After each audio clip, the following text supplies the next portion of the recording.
Welcome back to Flight Path, and you find the weather has closed in. We might have to switch off the live weather at this rate. We try to keep things as live as possible, but when it gets conditions like this, you're not really going to be able to see what's going on. So might have to make the decision here to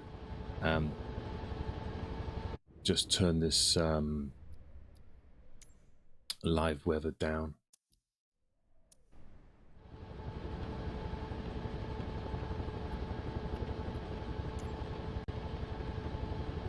It's a shame, but we're trying to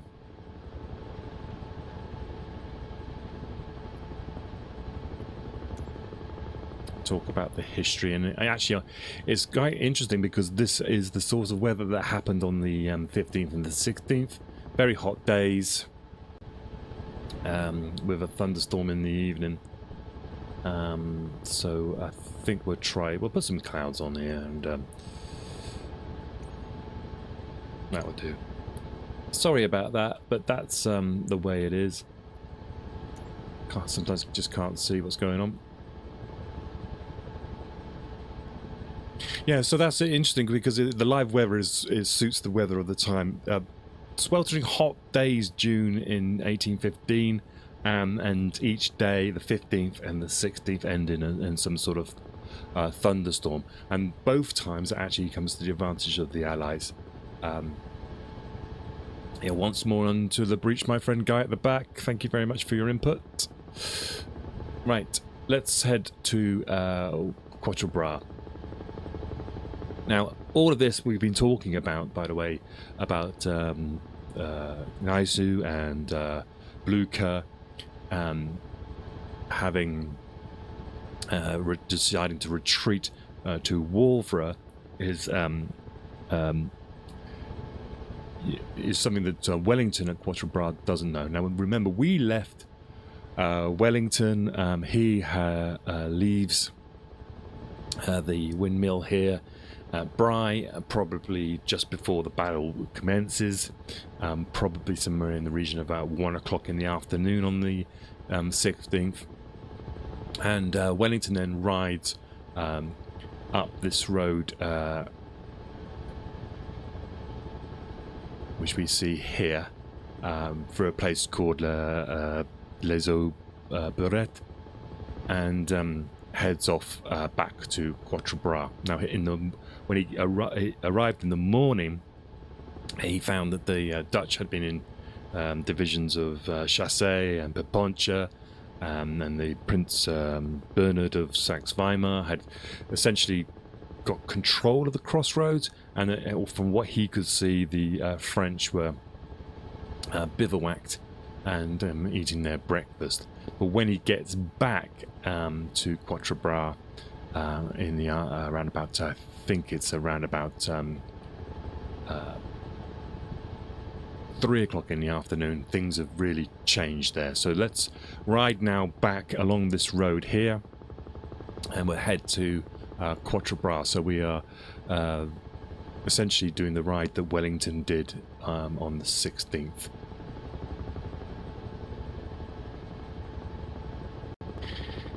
Now, remember, to the south of Quatre Bras, Ney was positioned in a town called Frasnes, or a village called Frasnes, and he essentially has got 2 corps under his control, and one of them is the corps of Rail. Now, Rail he had fought Wellington in the peninsula. He was familiar to his tactics of hiding his troops behind the topography, and he was familiar that when you looked at Wellington's lines, they're not always what they you would think they would be. And he warns Ney about this. But Ney was under the impression that this was going to be a relatively simple affair, that Napoleon had mentioned that it should be a relatively simple affair, and that they should be able to capture the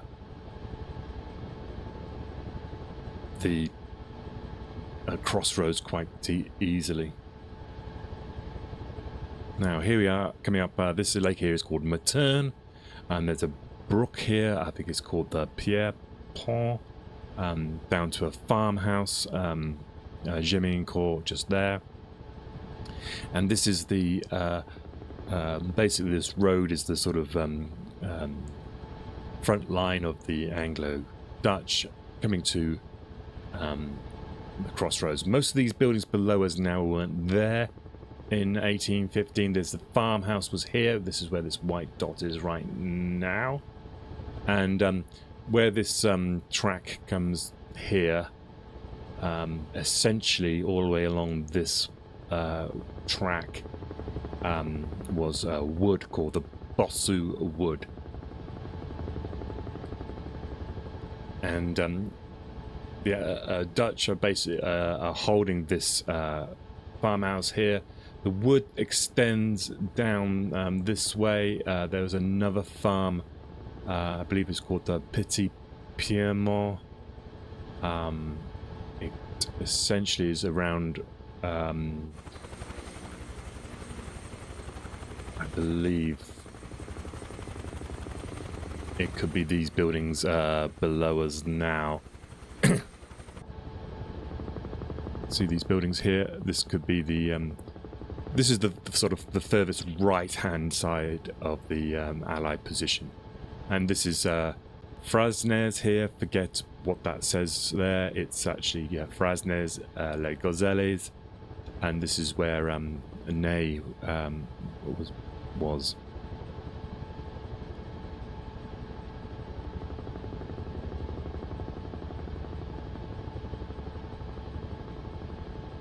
Ney had been arguably quite quiet in the morning of the 16th. He had failed in many respects to reassert the position of the Allies. He had failed to bring up patrols to test.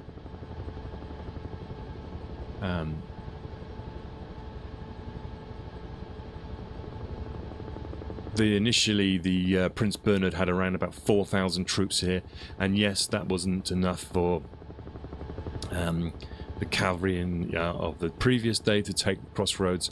But the Prince of Orange had seen the build-up of troops in front of him, and he had ordered some troops down from Genappe and from Nivelles, and Nivelles is over here on the distance. And so he had started to build up the troops a bit. He got to around about 8,000 infantry, some cavalry, and some guns, about 14 guns. And at this point, we will jump out, and I'll just quickly show you the initial setup.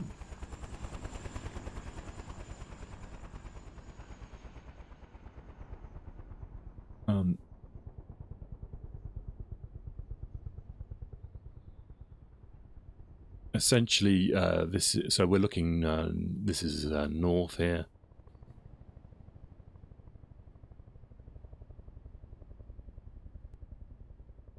Essentially, you had the Prince of Orange had his guns here, and remember these fields were quite planted with very high crops. There was a company at Gemincourt, which is this place in front of us.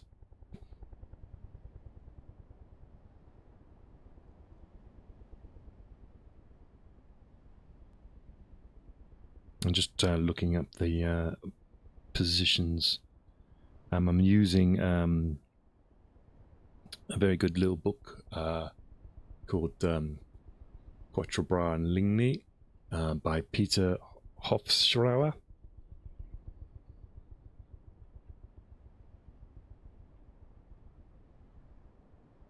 Okay, and so essentially what you have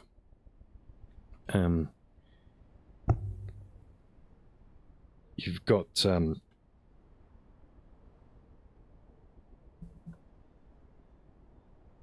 the Saxe Weimar troops are in these woods on the left. They're essentially in these are all woods, and they're essentially looking this way. And we've got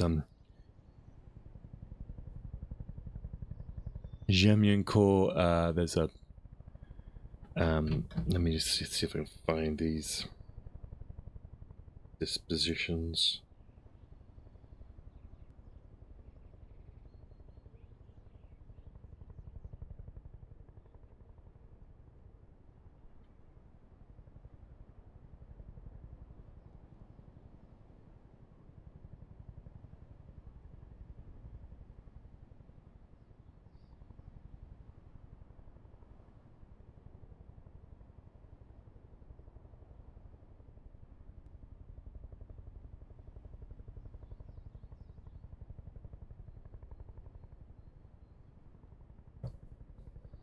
So yeah, 1:30 is the time when the Prince of Orange is bringing up the forces in the absence of Wellington. So a lot of people critique the Prince of Orange. I believe he had a lot of very good staff members on his accompanying him. But so they order up the troops with when Wellington is absent over at Bry, and he moves up the Brunswickers, and the Brunswickers were back at Genappe, and he moves them up.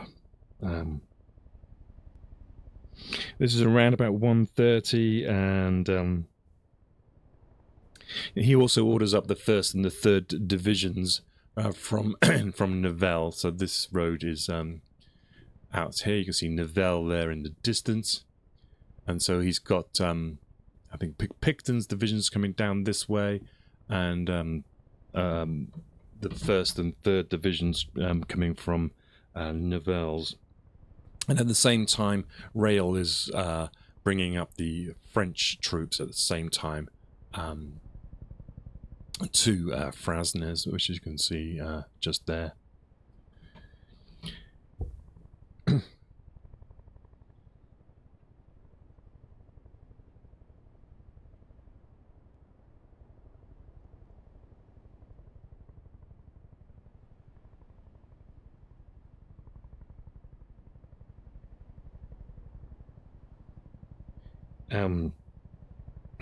We have essentially got the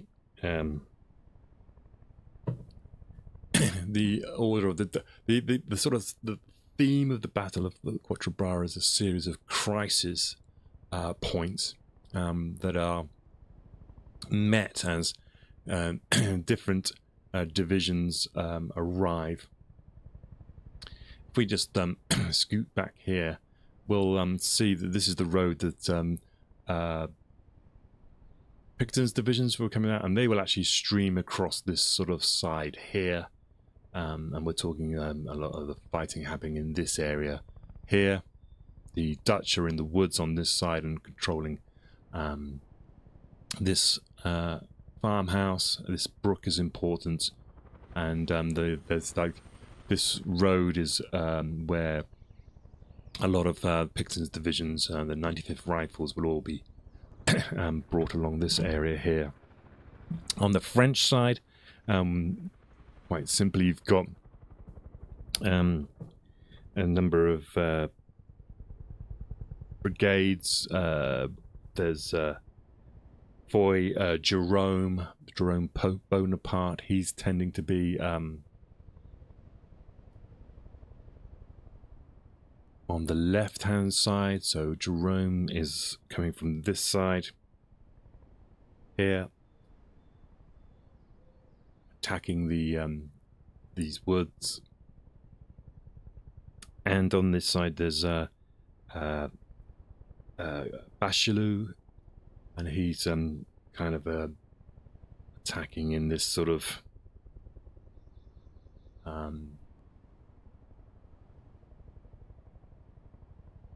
this way here, between across the brook and this sort of way.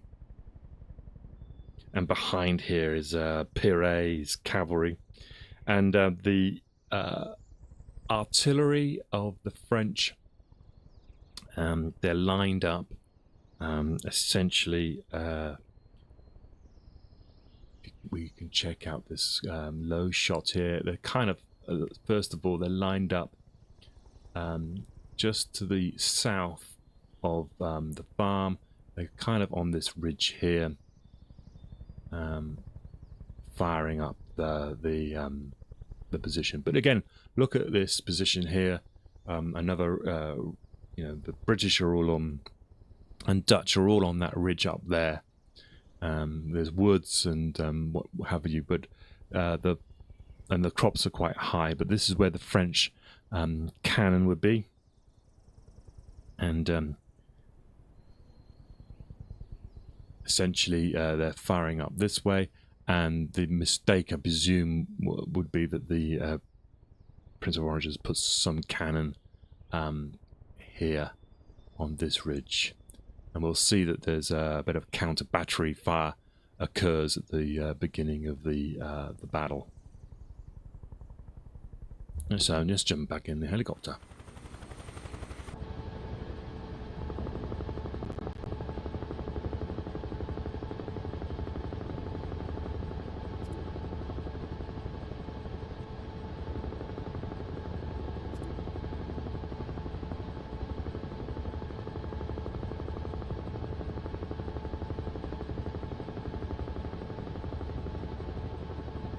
So essentially there's been a series of skirmishes happening between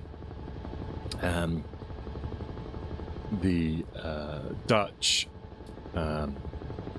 Belgian brigades of Belange and Bernard of Saxe-Weimar,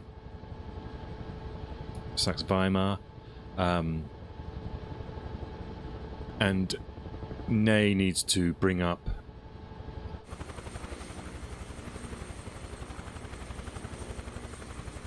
his troops.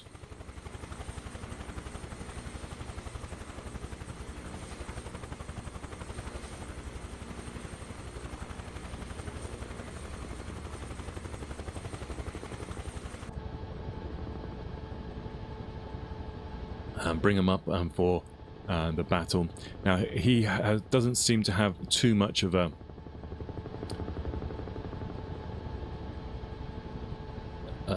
sense of urgency, and the French seem to are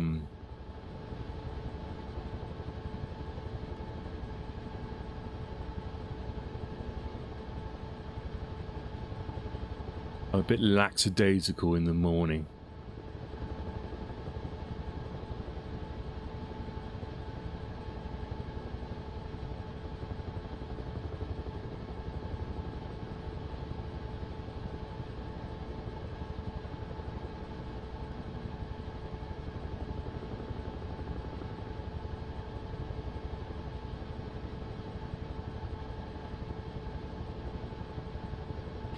Essentially what you get here is that the initial attacks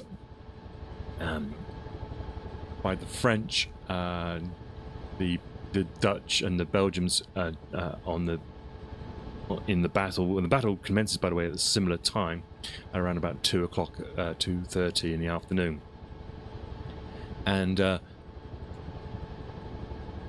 the Belgian-Dutch troops show a lot of guts and hold on a long time.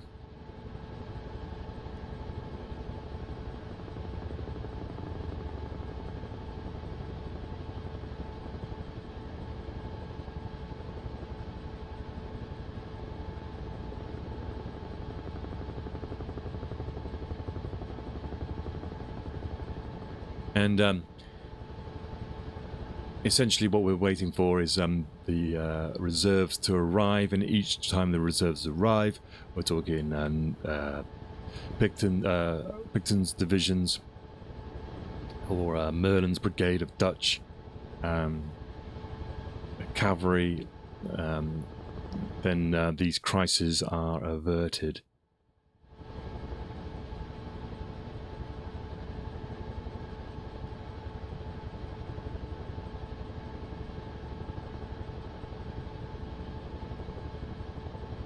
There's a quote here from a guy called Sergeant Robertson, and he was in the 92nd Foot, and he says the forward of them was the word that was the word that ran through the ranks, but the colonel had more discretion and would not allow us to run lest we should exhaust ourselves before time. He issued peremptory orders that every man should keep his rank as if on parade and not to march above 3 miles an hour. But he said the firing seemed to be coming nearer as we approached a farm and public house called Quatre Bras.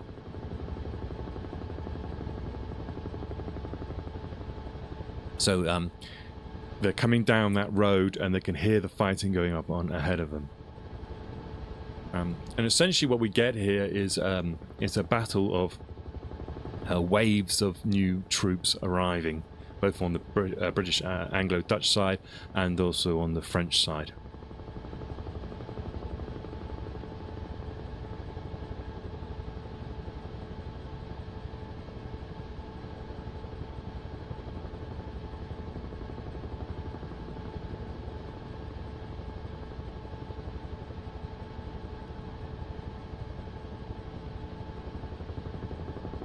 Right, so let's have a look then at the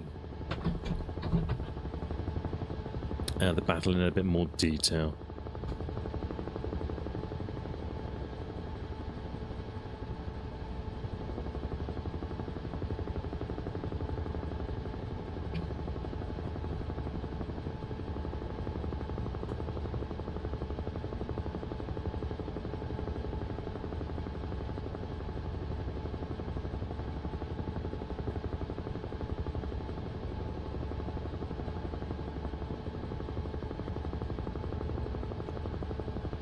Okay, so let's find the field again.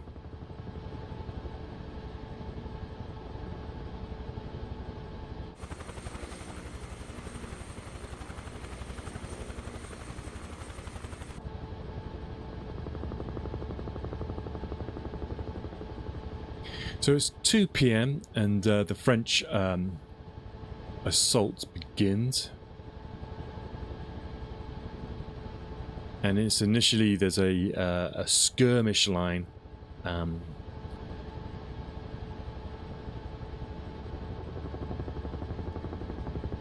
which spreads out from along the Grand Pierrepont. Let me just. I think we're going to have to jump out here. So where we're talking about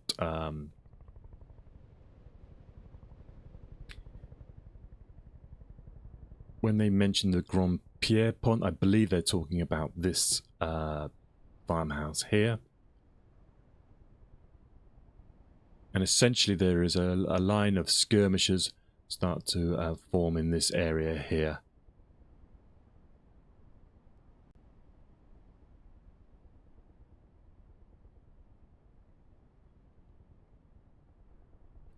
And so Rail's infantry deployed they're to the east of the Charleroi Highway, just in this sort of region here.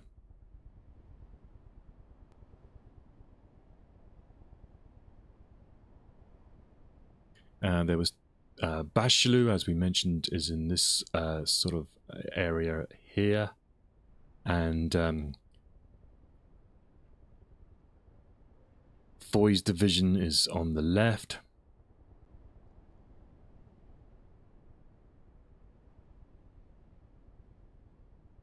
Which is here. And Piru's, or Pire, sorry, cavalry is essentially around about here. I'm not sure if this lake here is contemporary, so ignore that for now.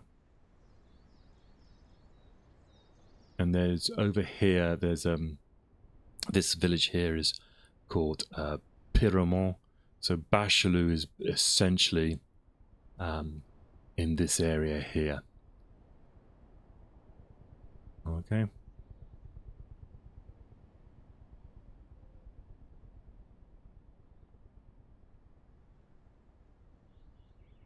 And the artillery is, as mentioned, lined up essentially in this area here, and across the road onto this side.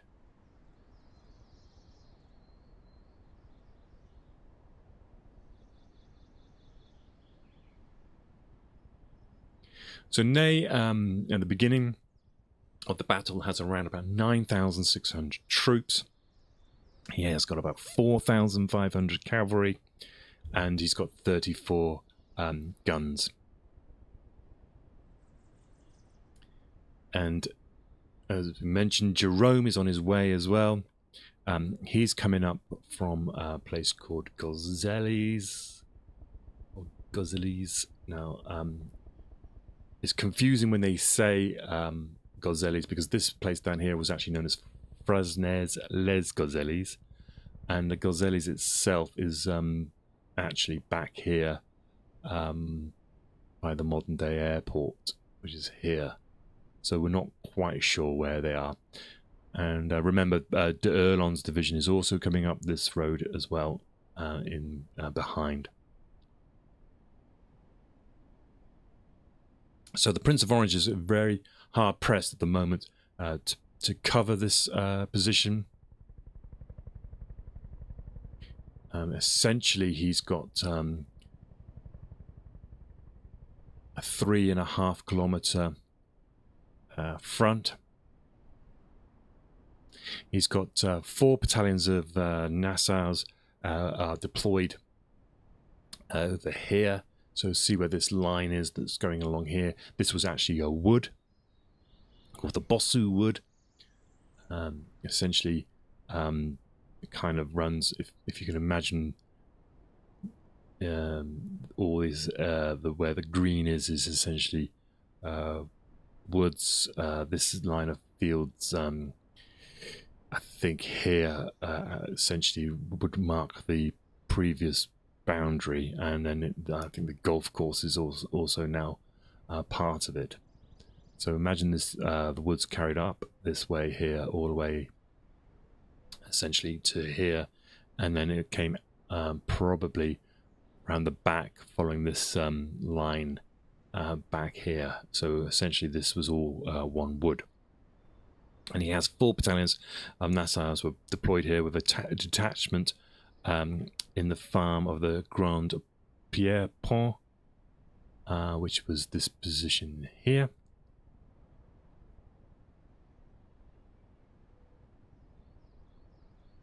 And he had 1 Netherlands Line battalion placed to the north of the wood, acting as a reserve, so behind here.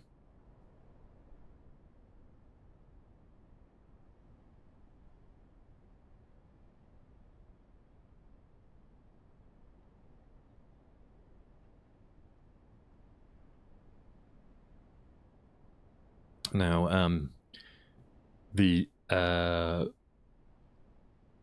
essentially on this side of the battlefield, he had his well, for the start, he had his batteries of artillery in this sort of region here.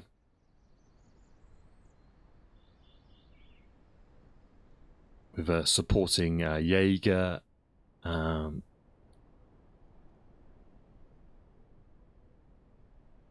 and they were also covering these the village here of Pierrepont, and essentially around this area, around this Lake Materne.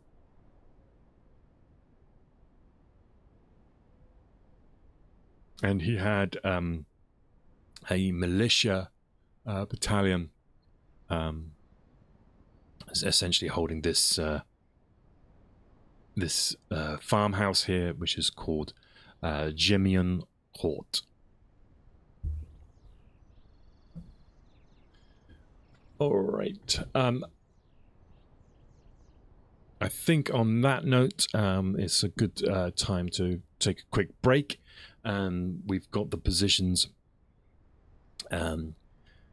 sorted. So in terms of numbers, by the way, this is around about 7,800 troops, and with 16 guns. So the initial fight, he's outnumbered by about 2,000 troops, a lot of cavalry, and essentially probably the French had double the number of guns than the Prince of Orange's Belgium Dutch troops.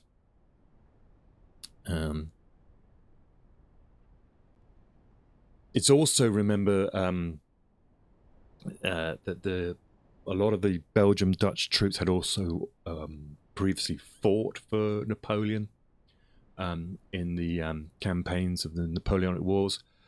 So there was a doubt to their loyalty. So right from the beginning then, we find that the Allied position here is going to be in jeopardy, and with the numbers coming up the road from Frasnes, we can essentially believe that the French should win this position in essentially within the first few hours of the battle. Do they? I don't know. We shall have to find out in the next one, and I'll see you after the break.